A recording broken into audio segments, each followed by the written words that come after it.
If you're interested in the story behind the business headlines, check out Big Technology Podcast, my weekly show that features in-depth interviews with CEOs, researchers, and reformers in business and technology. Hi, I'm Alex Kantrowitz.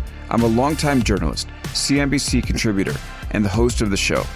I empty my Rolodex every Wednesday to bring you awesome episodes, so go check out Big Technology Podcast. It's available on all podcast apps. Would love to have you as a listener. The HP AI PC breaks language barriers instantly by translating up to 44 languages in real time, powered by the Intel Core Ultra processor. With the right tools, work doesn't have to feel like work. Learn more at hp.com/AI PC. Hey, I'm Kwame Christian, and you are about to step into the world of Negotiate Anything, the #1 negotiation podcast in the world where we teach you how to make difficult conversations easier while getting more of what you want in the process. Each episode is packed with practical tips and strategies from the experts. We delve into negotiation, conflict resolution, and leadership skills that are crucial in both business and in life. Whether you're closing a deal, managing a team, or navigating personal relationships, Negotiate Anything provides you with the tools you need to succeed. Our conversations are real, relatable, and most importantly, rooted in practicality. So if you're ready to transform your conversations and elevate your negotiation skills, join me on Negotiate Anything. Subscribe and listen on Apple Podcasts, Spotify, or wherever you love to listen. Let's make every conversation a winning negotiation. Jason, thanks for joining us today. Hey, thanks for having me. Good to be here. Yeah, man, it's my pleasure. So how about you get us started by telling us a little bit about yourself and what you do? Sure. All right, Kwame. So my name's Jason Harris. I'm the co-founder and CEO of an advertising agency. Our name's Mechanism. We're about 200 people, 4 offices. We work on big brands like Ben & Jerry's, Peloton, Charles Schwab, Jose Cuervo, et cetera, et cetera. We got about 25 brands. We do business to consumer advertising in every facet that takes. We do a lot of hardcore brand strategy and creative work. And really, I've been doing advertising my whole entire career. And in about 2020, I launched a book called The Soulful Art of Persuasion, and it really packages up what I learned as an entrepreneur building a business and really my foundational beliefs in approaching persuasion and becoming an influential person and how I built a business. And the real impetus for writing the book was I had read a Gallup poll that said the 3 most dishonest professions in America were congressmen, used car salesman, and advertising practitioner. And I thought, well, my industry has a really bad rap for being dishonest. And, to talk about negotiating and persuading customers to buy things with a lack of transparency and honesty. And I never built my business or the brands that I work on with that in mind. I've always done it in a very transparent, honest way. And so I kind of was like, okay, well, that's not how I feel the industry is. I feel like it's the backbone of capitalism, and it's really brands matter. Consumers love and support brands, and the brands that they love matter to them and say something about them. And so I wrote this book that's really about brand building and your personal brand and its values that I've built the business on. So that was the idea behind it. I love it. And Jason, you know what else I love? What? I love the fact that lawyers weren't on that top 3 list. That's great. Oh man, I tell you what, they were definitely in the top 10. We can't avoid it. It's probably like 5 or 6 was lawyers. I guarantee you. That's funny. That is funny. No, man, I love this, and I love the name Soulful Art of Persuasion too, because you're approaching it, and for me as like a potential consumer, I'm thinking about it from the element of, hey, okay, a lot of this stuff can almost seem manipulative sometimes. It can feel a little bit mechanical or just robotic or too tactical. But the fact that you're approaching it with that soulful, that kind of shows that you're approaching it from a different angle, which I appreciate. Yeah, exactly. And really the soulful thing, whether it's your personal brand or your business or whatever you're selling, because everyone is persuading at some level. We're selling all day long, whether you're selling in your personal life, you're selling your spouse to take a trip, right? Or your kids to get to school, or your boss to give you a raise. In your professional and personal life, you're persuading all day long and negotiating, right? And so like those are linked together. And the idea of the soulful idea is that you can be influential and persuasive, but you can do it in an inspirational way. And really, persuasion is based on personal character. And if you have good personal character, you're going to get a lot farther than if you don't. And it might be that you can persuade people or sell or negotiate in the short term. You can get some transactional wins quarter to quarter, right? You can do those. Yeah. But in the long run, if you're not transparent and honest and empathetic and generous as a person and respectful, you are going to, that'll burn out, right? You'll get some easy wins, but that's not going to carry you through, and you're not going to build a really large base and a big network because, you're acting in a very transactional way. Mm-hmm. Yeah, man, that makes sense. And one of the things that you said that I want to focus in on real quick is the term character, because we throw it around, almost flippantly, right? Now, as you're talking about character as it relates to persuasion, what does that mean to you? So personal character to me is really this notion that when you're interacting with people, they're getting the real you, right? They're getting you as an original. They're getting you as the person that you're putting forth. You're being vulnerable with them. It's sort of a makeup of 4 principles that I believe in. And the first is this original of putting yourself out there and showing people who you are.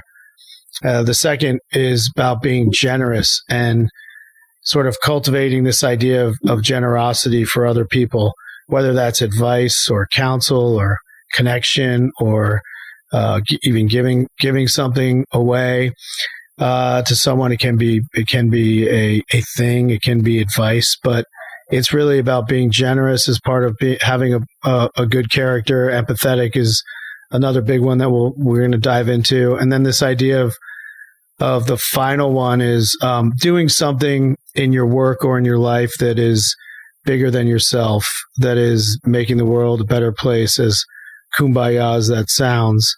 It is really about, that's how you develop an inspirational character, is you're doing something with some of your skills that is above and beyond, something that's for profit or pleasure or what you might benefit from. So those are sort of the basic principles that I found make up a good personal character that people will support you and want to work with you, and you're going to build your business around. So that's sort of the outline of what it means to me. It's going to mean something to someone else. Those are the 4 values that I've cultivated, that I've also had to work on in my career. So like, I was not born a generous person or an empathetic person.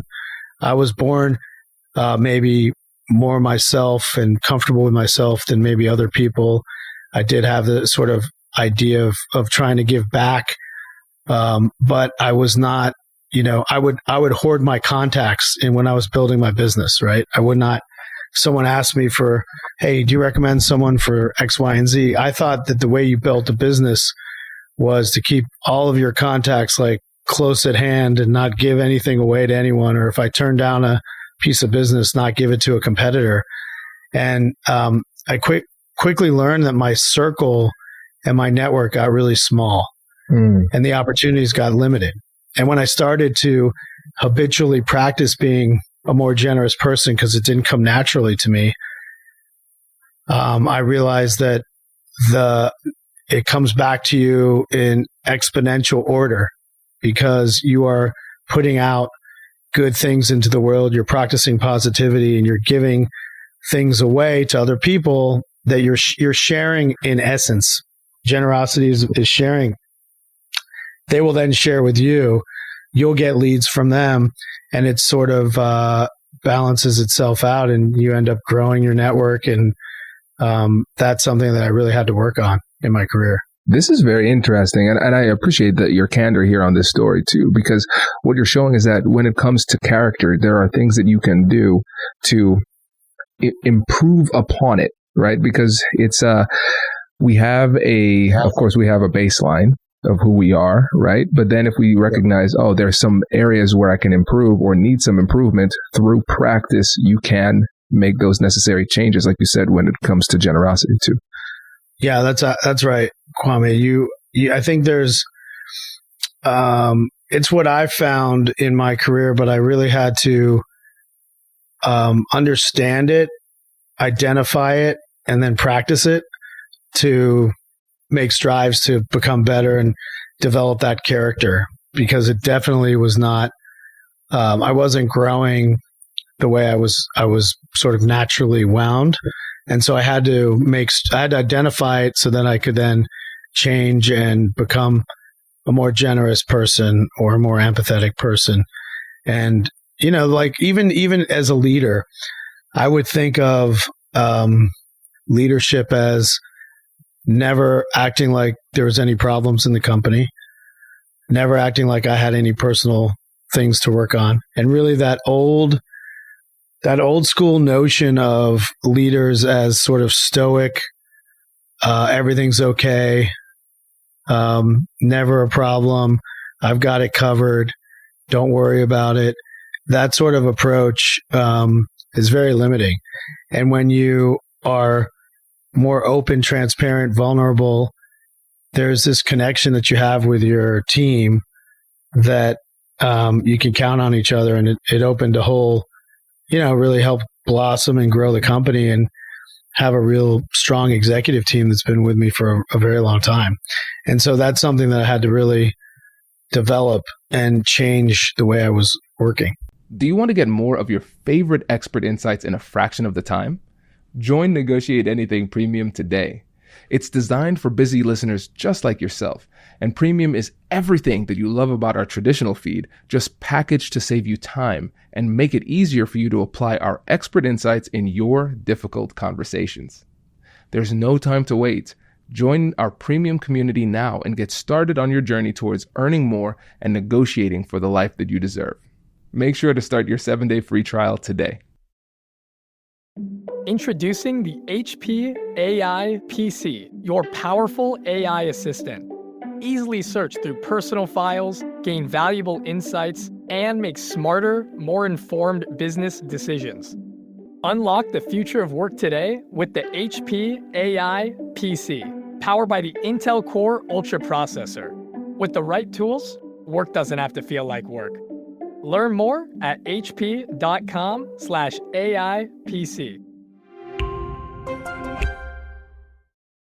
No, this is great. And I want to focus in on the empathy side of this too, because, and we'll dig deeper onto the fact that, again, just like generosity, you improve your ability to be empathetic, because empathy is a skill. It's something you can improve upon. But before we dig into that, let's actually get a definition on the table for what empathy means in the context of persuasion and human interaction. Yeah, I think for me, there's a few different steps to becoming more empathetic, but it's an essential habit to have a persuasive character. But really, empathy is the ability to understand the other person's perspective or point of view. And I think we're under the misconception that we might think we're more empathetic than we really are, or we think we understand the other person's perspective when we actually aren't really making an effort to. And so for me, one sort of key attribute of being empathetic is this idea of developing a natural curiosity for other people by listening and learning from them more than trying to convince them or jumping to a conclusion or getting the answer, but really to listen to their perspective or their story or where they're coming from, to have that as a natural curiosity, which I had to develop that curiosity about other people. That's sort of one of the foundations of I think, being empathetic. And the overriding notion is that, we're all 99.9% the same, right?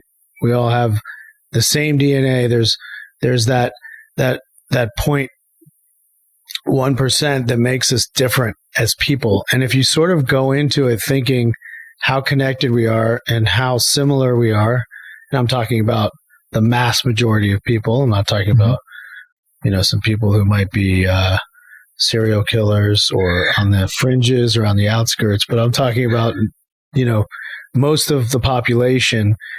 We all are very similar, but we have experiences and the way we were raised and different different encounters that change us and develop us into different people that have different perspectives and different viewpoints. And so part of being empathetic is understanding the other person's story, what makes them have a particular view or opinion.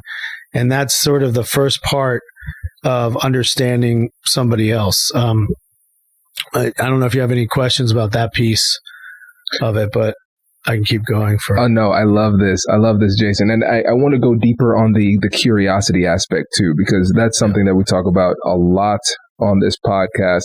And now here's something that I want to explore. When we think about some people just are not naturally curious. It's just not how they're built. So we talk all the time about how curiosity is so critical to persuasion, connection, communication, all that stuff. What types of things can people do to spark a little bit more curiosity within themselves?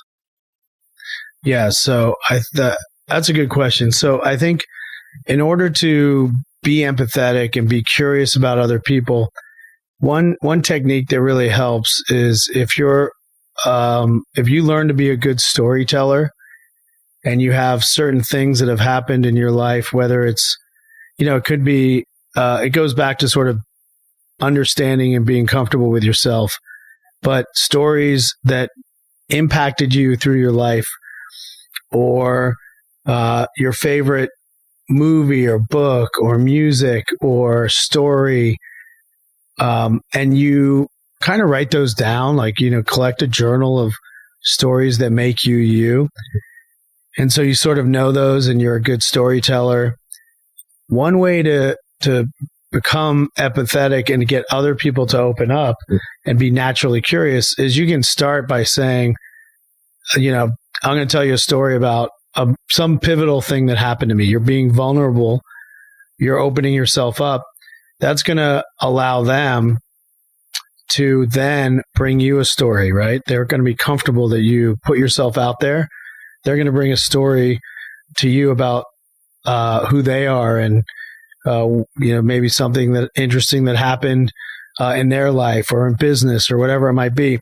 You start to have a dialogue, and that opens the curiosity lens where you're learning about them, and then you can probe more questions and really get to know them on a much deeper, not just transactional level. And I think that develop a natural curiosity about them when you're sharing a story about yourself. They're going to be apt to share some information or a story or an experience with you, and you're going to go a level deeper in connection. And so that's one technique or one way to be curious about other people is start with yourself, and then they'll be open to, talking to you, and you'll be able to listen and really understand them. I love it. And Jason, one of the things that I've noticed with myself, I'm gonna tell on myself a little bit here, and hopefully I'm not the only freak out there who experiences this, Jason. So we'll see how this goes. Sure you're not. But here's something that I've noticed. Like I said, curiosity is like the base of my communication style. And so we talk about the compassionate curiosity Well, you framework. host a podcast for a reason, right? That's right. Exactly. Exactly. Yeah. So the curiosity's there. So here's what I'm realizing is that there are times where my curiosity vanishes. And so in times when I feel more certain about the situation, my curiosity vanishes. If I'm feeling more emotional, my curiosity vanishes. And so there's certain mental states that I get into where the curiosity disappears. And so if there are other listeners out here who are struggling with the same thing, what advice would you give them to maintain that spirit of curiosity, even if they are not feeling it in the moment? Yeah, I think that, right before I came on this podcast, I had, I was dealing with a client thing that I'd prefer I wasn't dealing with, so it kind of put me in like a different headspace. And I think the idea is to really try your best to be present in the moments when you're, meeting with someone or negotiating, pitching, selling, whatever it might be. Try to really put yourself in that present moment and tap back. What I always do is tap back into the core of who I am, what makes me me, so that I can reach out and try to connect and have that curiosity about the other person. And then like after this podcast, I'll go back to dealing with the issue I need to deal with. But for this period of time, that's out of my mind and I'm focused on, where we are now and, going back to, who I am at a core is a good sort of grounding place to go back to and kind of take the noise out of, what's happening in your head. And then you can pick that back up when you're working on it by yourself and not, in front of somebody else. So that's one way I do it, is really pause, try to be present, go back to, all right, these are my core values. This is what I believe in, and then sort of reset and go from there. So that's one way I do it. Cause believe me, I hear you. It's not, you can't always be naturally curious about other people all the time, because things get in our way and our days can get thrown off, and it doesn't always work that way. But another, if I can kind of hit a couple more points on this empathetic thing that you asked about, the other part of being empathetic is finding value in joining forces with other people and different areas of expertise and different experiences and different backgrounds.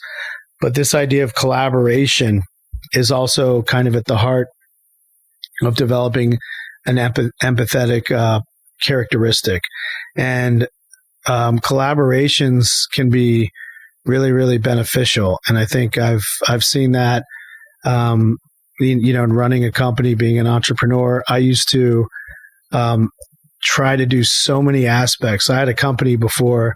I have 3 other partners now in this company, for example. And I started a company prior that was just by myself.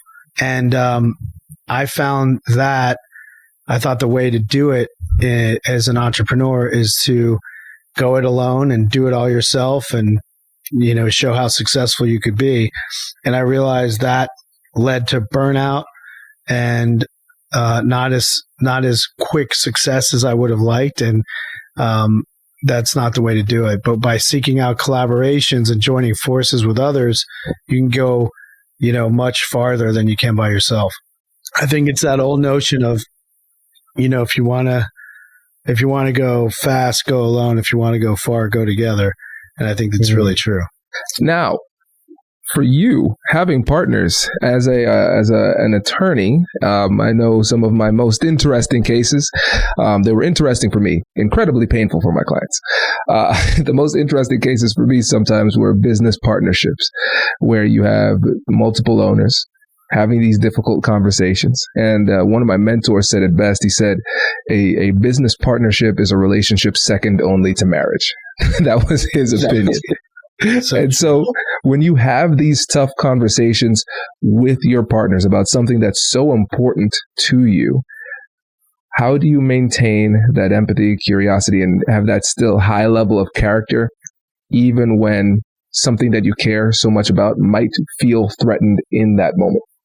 Well, that's a great question, and I'm certainly not part of having good personal character is also knowing that you're not perfect, and I certainly do not always exhibit the amount of empathetic characteristic that I want. But I think when you have tough conversations with business partners or a personal partner, right, whatever it might be, I think the one way to approach it is to put the filter through their eyes of the issue at hand, and try to do that before you go in to negotiate, persuade, talk, discuss. Try to really put yourself in their shoes and see the issue through their eyes, and then go in with sort of through your eyes and through their eyes, and sort of start the dialogue or the conversation that way is a much better way than just jamming your point over and over and kind of beating your head against the wall and getting nowhere. You kind of go, I mean, I got divorced about 2 years ago, and we went through mediation, and it was a technique that worked really well. And I'm not saying there wasn't like blow up arguments or fights or anything like that, because there certainly were. But I would go into it thinking about, all right, she sees it this way. I see it this way. How do I approach this so that she understands that I see her perspective and her point of view, and then try to get her to see my perspective and my point of view so that we can come to some agreement in the middle or some compromise. And so I think that's one way that I like to deal with the partners that I have in the business, or a client issue or a personal issue, is really trying to understand why they might feel that way and what's leading to that. And if you were them, how would that make you feel? And almost starting the dialogue from that perspective versus your perspective is also a very useful technique. Yeah, I love that. And it's so hard to do, especially under duress, but it's critical and it's incredibly valuable. I mean, have you ever been in that situation where you're, as a lawyer, you're going lawyer to lawyer? Because lawyers aren't necessarily incentivized to be empathetic to the other side, right? You're incentivized to be empathetic to your client, not to the other side, right? So you're sort of, the structure of that is almost, you're almost doing your client a disservice by seeing the other perspective in a way, right? It depends. And look at me answering like a lawyer. It depends, of course, right? But it depends, because here's what I realized, Jason, is that I have to always remember that even though I'm the legal expert, they're the boss. They're the boss. Yeah. Everything I do I need their blessing to do it. And even though for me, sometimes it feels good to flex on another lawyer, kind of going toe to toe and have this, let's call it an ego measuring contest. I know ultimately that is not what's best for the client, because it's cool for me because I get paid regardless. We bill more hours. I get to fight more. I feel like the big man on campus. That feels great, but it's not helping the client. And so oftentimes when I was practicing, when I was confronted with a lot of emotionality and somebody trying to, to be really aggressive, what I had to do was a bit of, negotiation jujitsu here, kind of diffuse the situation. But what's important, Jason, for me to do when you think about the dynamics of the relationship, is that I need to negotiate with my client beforehand to set expectations for how the conversation is going to go. And so I have to tell them, hey, listen, there are going to be times where this person is going to insult us. They're going to be attacking and those type of things. And what we are going to want to do reflexively is fight back, but we have to stay focused on the goal. And as things heat up, let me take control in this moment, and I'll diffuse the situation so we can stay productive. And so the thing is, if I were to not have that conversation with the client and not walk them through the strategy and not tell them what they are about to see, they'll say, what? You see what that lawyer's doing? That lawyer's a bulldog. And then my attorney's over here being diplomatic. And so if you don't have that conversation and negotiate the strategy beforehand, then your client's going to feel like you don't have their back. So in order for me to use a good negotiation strategy, I have to negotiate with the client beforehand to make sure that they're on board with the approach. So it's tough and it's tempting to go toe to toe with another lawyer. That's always fun to do, but it's rarely productive. Yeah, it doesn't get the result that you want. And you hope on the other side there's also a lawyer that isn't, there's going to be bulldog lawyers, but that they also understand that what's best for both clients is a resolution, right? And just digging in is not going to get anyone anywhere, right? Like you're not going to move you're not going to go, it's just going to keep your clients paralyzed longer, right? And they're just going to be waiting for some resolution that's going to be harder and harder to come by. But if you can try to keep your cool and negotiate and make your point clear, then hopefully you can get to some kind of common ground, right? Exactly. But that's where the discipline comes in, right? Because we have to really suspend our emotional agenda and hold back what we want to immediately say in the moment in order to say the right thing to keep us moving in a productive direction. That is one of the toughest parts. It can be a negotiating, right? It can be a street fight where you want to get like a zinger in there. But ultimately, it might feel good in a moment, but it's going to chip away at the outcome that you want. It's not going to get you where you want. As you say this, several conversations are coming up in my mind. Times where I'm like, oh man, I nailed them with that one. Yeah, and then I made everything worse. Felt great in the moment though. Felt great, Jason.